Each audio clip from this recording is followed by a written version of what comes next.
Hi everyone, so I'm now set up, I have got clothes on, I'm all set up and ready for my face and body art tutorial. I'm going to do a time-lapse video for the whole thing, but what I want to do first of all is apologise first of all for my pale and no eyelash, no eyebrow look. But what I want to talk about first of all is the preparation that's required for when we do face and body art. So the first thing that we have to do is make sure our body and our skin is completely clean and free from any oil. So you might need to use a little bit of rose water, a bit of toner, just to sort of cleanse the skin. And then I tend to like using like a gel moisturiser. I use a Pixie Gel Glow Tonic one. It's a pH balancing moisturiser, so it's quite nice and it seeps into the skin really quickly.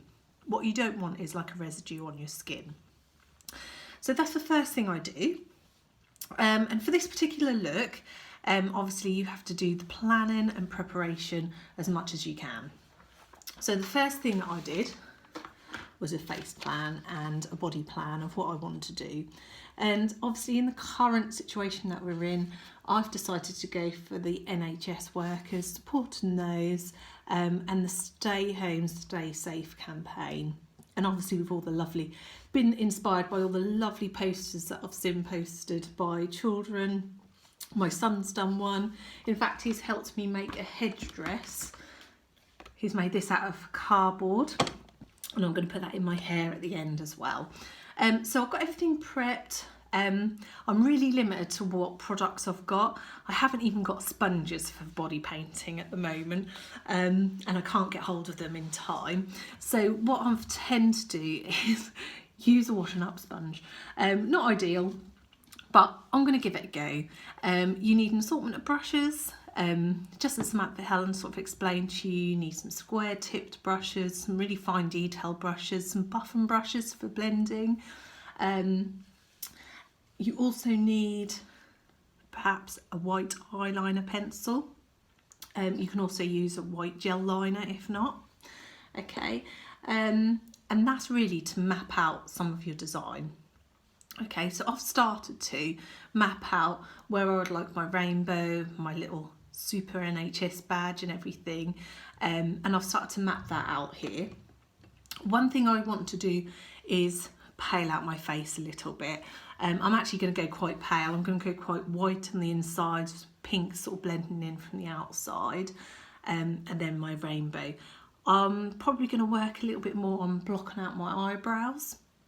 For that, once again, I haven't got any products or anything, so I'm going to try my hardest to use Pear Soap, brush my eyebrows up, and try and cover them with some cream-based concealers like the Skin Camouflage Veil Cover Cream set, or I might go in with the Kryolan Vivid palette, okay, and I might use that just to sort of help block out my eyebrows a little bit more.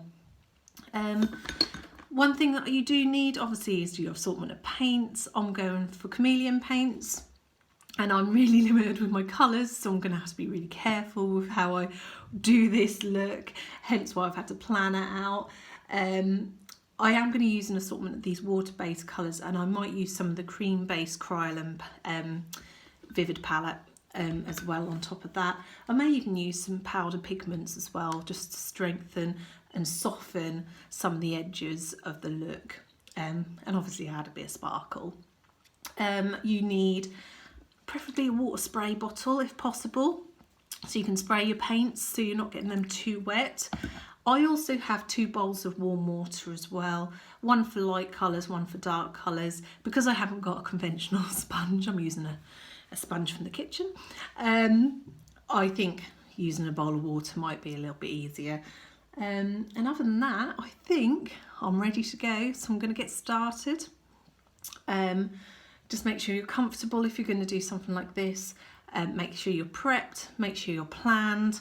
You don't want anything to stop you because it can take a few hours. Okay, so this is going to test your stamina and your resilience to complete something.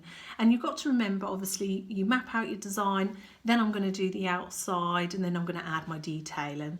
And it doesn't look like much until you've actually completed your design and done the finishing touches. So don't be disheartened and don't give up.